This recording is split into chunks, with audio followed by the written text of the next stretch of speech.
আসসালামু আলাইকুম। কেমন আছেন সবাই? আশা করছি সবাই খুব ভালো আছে। আল্লাহর অশেষ রহমতে আলহামদুলিল্লাহ আমরাও খুব ভালো আছি। তো সকাল সকাল চলে আসলাম আপনাদের মাঝে একটি ভিডিও নিয়ে। তো অনেক দিন আগে 2 মাস আগে, প্রায় 2 মাস আগে আমি বাড়িতে গেছিলাম। ওইখান থেকে একটা মেহেদির যে ডাল আছে ওই ডাল একটা নিয়ে এসে মানে লাগাইছিলাম। ওর আব্বু কিন্তু আবার মেহেদি গাছ অনেক পছন্দ করে। তো বলছিল একটা চারাই না মানে লাগানোর জন্য। তো আমি বলছিলাম যে না, চারাই না লাগাইতে হবে না, আমি তো জানি যে ডাল আইনা লাগাইলে তারপরে মানে সুন্দর ওইটাই যেতে হয়। তো আনছিলাম। তো মনে করছিলাম যে গাছটা মরে যাবো, পরে দেখি না যে না, গাছটা মরে না, এত সুন্দর হয়েছে। গাছটা দেখাই, আপনাদের সাথে শেয়ার করি, কারণ সব জিনিসই তো আপনাদের সাথে শেয়ার করি, এই জন্য দেখাইতেছি। দেখেন কি সুন্দর হয়েছে, মাশাল্লাহ।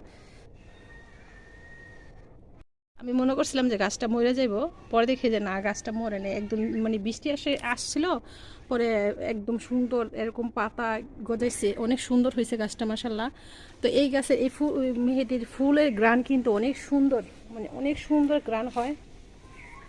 এই জন্য কিন্তু আমি আমার বাড়ির পিছনের সাইডে লাগাইছিলাম, যাতে ঘর থেকে একদম জানলা দিয়ে এই গ্রানটা অনেক সুন্দর পাওয়া যায়।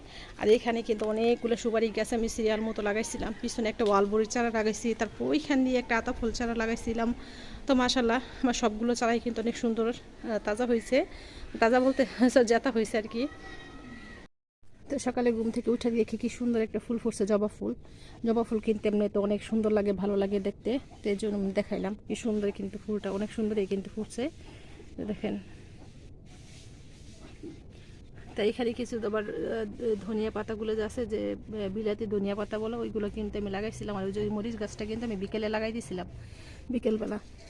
এটা না বালতিতে ছিল, তো এই জন্য আমি আবার বালতি থেকে না গাছটা কেমন হয়ে যাচ্ছে আর কি, এই জন্য আমি আবার লাগাইছি। এখানে মরিচ আসছে, আবার অনেক ফুলও ধরছে।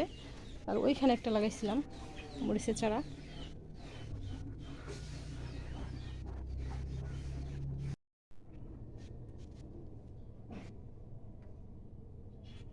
রান্না করবো যে মুরগির যে কলিজা, তারপরে মানে ডাফনা দপনা এগুলো আছে, হাত পাও ওগুলো বলে আর কি। আর একটা পিস, ছোট্ট একটা পিস নিয়েছি মাংসর। তো এই কলিজাগুলো রাইখা দিলে না কেমন যেন একটা গন্ধ হয়ে যায়,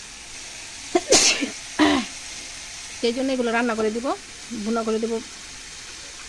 ভিজায় রাখছি এগুলো, একটা ধোয়া দিয়ে তারপরে আমি দিয়ে দিব। আর এখানে কিন্তু মশলাটা আমি কষাইতে দিছি। আর মূলা রান্না করবো, সেই মূলাটাকে যেন বাচ্চাটা যেহেতু মূলাটা খাবে না, সেহেতু কিন্তু একটু মাংস সাথে দিলাম যাতে ওরা খাইতে পারে। তো ভালো করে কষলে তারপরে আমি ইয়াটা দিয়ে দিব। তো সাথে যদি মুরগির কলিজাটা থাকে না, তাহলে না তরকারির কালারটা না একটু কালচে কালচে হয় আর কি, যে কলিজার কারণে কালারটা কেমন জানি একটু যেমন কালচে টাইপের হয়। তো এখানে আমার ভালো করে কিন্তু কষায় নেওয়া হইতেছে, পানিটা দিয়ে দিব। আর এখানে কিন্তু মূলাটা ভাপ দিতে দিছি, ভাপটা দেওয়া হোক, মূলাটা রান্নাটা শেষ করি। সেই পাশে মাছটা ভাইজে নিতেছি। এই মাছটা শীতে রেখে আমার দর করে, প্রচণ্ড পরিমাণ শীতটা আসে। তরকারিটা রান্না করবো, আর এই যে তরকারিটা আমি এখানে কাটতে হোক। তরকারিটা আমি ভালো করে কষাই নেবো, মূলাটা তারপরে জলটা দিয়ে দেবো।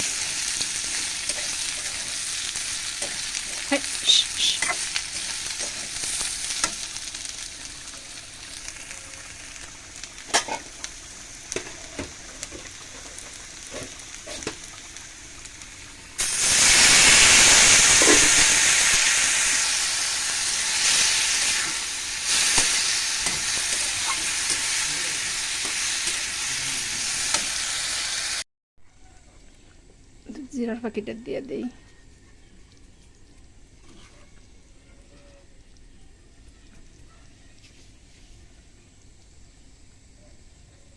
কিন্তু হয়ে গেছে, এখন আমি ধনিয়া পাতাটা দিব। এটা না বিলাতি ধনিয়া পাতা আর কি, ওইটা শেষ হয়ে গেছে, সেই জন্য এটা দিয়ে তরকারিটা না মানে গ্রামটা হইলেই চলে। আর আমি এখানে একটা টক রান্না করবো ছড়ি দিয়ে, কচুর ছড়ি একসাথে দিয়ে দিচ্ছি আমি। ছড়ি দিয়ে একটা টক রান্না করবো। তরকারিটা আমার হয়ে গেছে।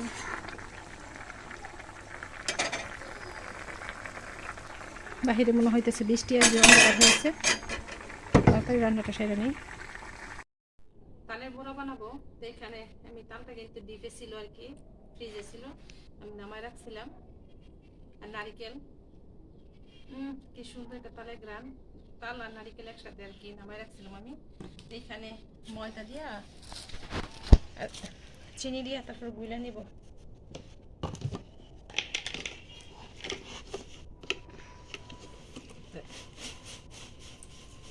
আজকাল গুড়টা দিলাম না, গুড়টা দিলে গ্রানটা সুন্দর আসে, চিনিটাই দিলাম। দেখি দিচ্ছি, পরে যদি আবার লাগে আর কি দিব।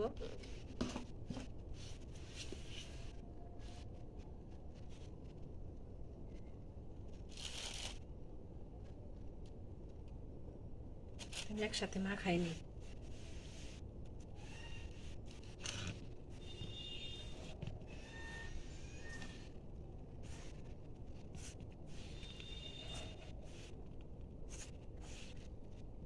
ভালো করে মা খাইয়া তারপর রেখে দিব না।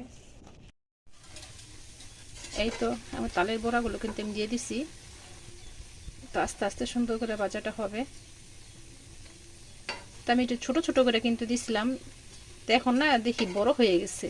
মানে একটু ছোট চাইছিলাম যে ছোট ছোট করে দিতে দেখতে সুন্দর লাগবে, এই জন্য ছোট করে দিতে চাইছিলাম। এখন ফুল একদম বড় বড় হয়ে গেছে, তাই কি আর করা, পরবর্তীতে যখন দিব তা একটু ছোট করে দিব।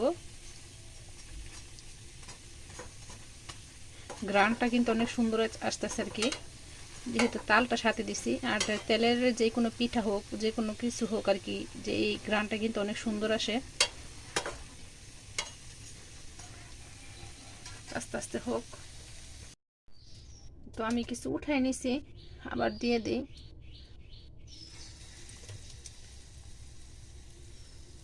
সন্ধ্যা হয়ে যেতেছে, ছাদ থেকে কিন্তু কাপড়গুলো নিয়ে আসতে হবে। তো ছোট ছোট করে দিতে চাইছে, অনেক বড় বড় হয়ে যেতেছে।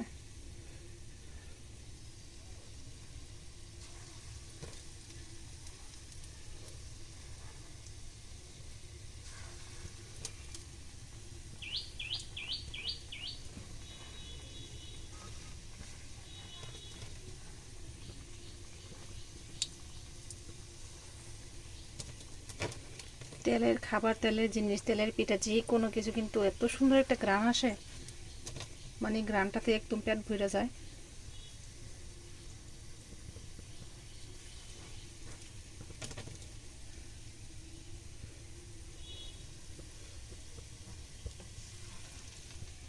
আমি সবগুলো আস্তে আস্তে সুন্দর করে ভাই জানি।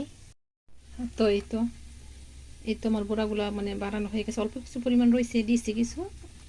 আর এখানে এগুলো বানাইলাম।